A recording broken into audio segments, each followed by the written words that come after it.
Assalamualaikum warahmatullahi wabarakatuh. Hai, perkenalkan nama saya Tama Mesafira. Saya dari Stikes Utama Abdi Husada Tulungagung. Oke, langsung saja ya. Di sini saya akan menjelaskan tentang penyakit diare.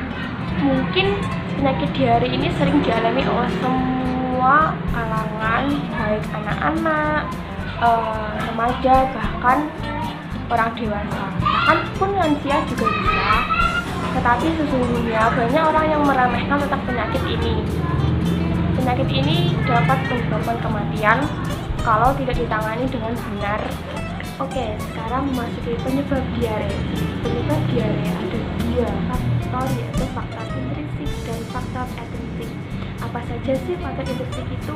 Faktor intrinsik atau panjang bumi antara lain yaitu genetik, umur, jenis kelamin, faktor fisiologis, dan kekebalan manusia itu sendiri. Oke, yang kedua adalah faktor ekstrinsik. Ekstrinsik berasal dari faktor lingkungan, baik berupa lingkungan fisik, biologis, dan sosial ekonomi. Yang termasuk di dalamnya adalah kehidupan masyarakat yang bisa hidup sehat sehari-hari. Oke, dari referensi kelompok dapat disimpulkan bahwa faktor penyebab diare adalah faktor genetik, minum minuman yang tidak dimasak dengan benar atau kurang bersih airnya, terus kemudian makan makanan yang tidak ditutupi dengan benar sehingga banyak lalat yang menghinggap di makanan itu dan kita tidak tahu lalat itu berasal dari mana, atau menghinggap dari sampah kemudian menghinggap ke makanan kita lalu kita makan. Sangat jelek sekali ya teman-teman.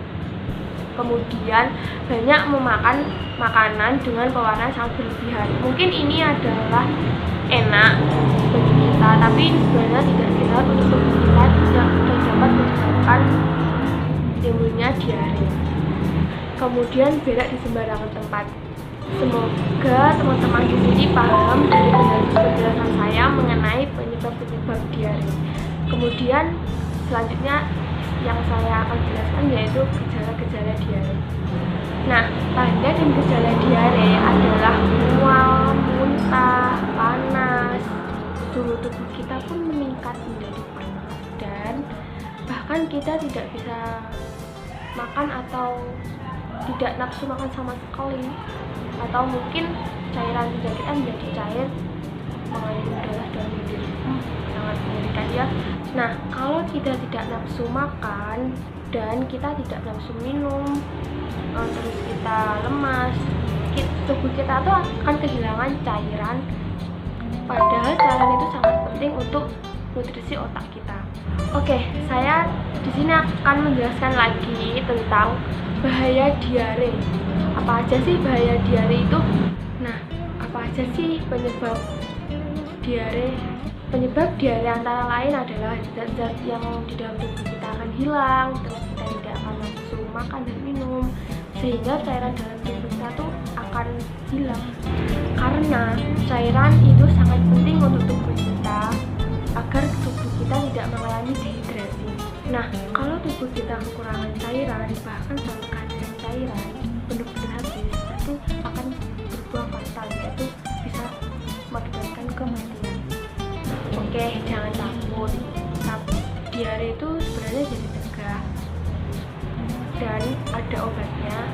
Nah, pencegah diare antara lain yaitu makan makanan yang bersih dan higienis dan bergizi, kemudian minum minuman yang bersih, air yang matang, berasal dari air yang bersih, kemudian mencuci tangan dengan benar menggunakan sabun, jangan asal air doang, karena kalau air doang itu kumannya tidak mati dan masih menempel di tangan. Apakah di sini sudah? Saya yakin di sini masih banyak yang belum tata cara cuci tangan yang benar. Oke, saya akan tunjukkan cara cuci tangan yang benar.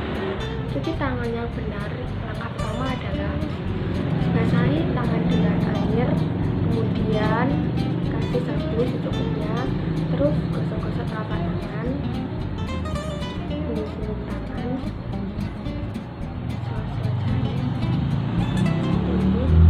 kemudian mengunci.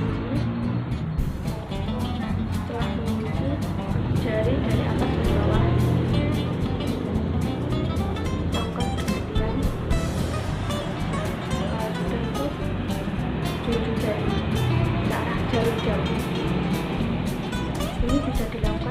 20 menit ya. Kemudian kalau sudah 20 menit bilas deh. Oke, penjelasan saya yang cara penjagaan diare sudah selesai, kemudian akan masuk ke cara pengobatan diare. Pengobatan diare banyak dilakukan, bahkan ada berapa banyak obat yang dapat menyembuhkan diare. Salah satunya obat yang ada di warung atau obat yang sudah di resep dokter atau bahkan obat tradisional. Namun saya akan menjelaskan cara pengobatan diare menggunakan bahan-bahan yang sangat mudah kita jumpai, bahkan bahan-bahannya ini berada di dapur kita bisa jumpai dalam kehidupan sehari-hari. Nama obat ini adalah obat Oralin. Bagaimana sih cara membuat obat Oralin itu? Mudah banget, bahannya tuh ada garam, gula, sama air hangat.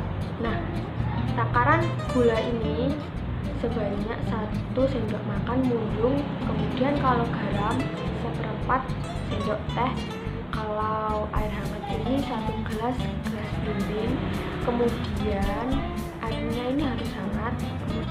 Nah, kemudian campur bahan ini menjadi satu ke dalam air hangat tadi, larutkan. Setelah larut, kita minum sebanyak 2 kali agar hasilnya itu lebih maksimal dan cepat sembuh.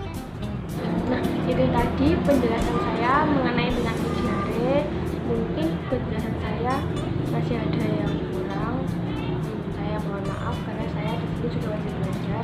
Nanti kalau teman-teman masih bingung atau perlu yang ditanyakan lagi, silahkan komen di bawah ini. Kalau sebanyak-banyaknya nggak apa-apa, nanti kalau saya bisa, saya nanti akan jelaskan sedetail-detailnya. Kalau begitu saya pamit dan jangan lupa di like dan subscribe video ini.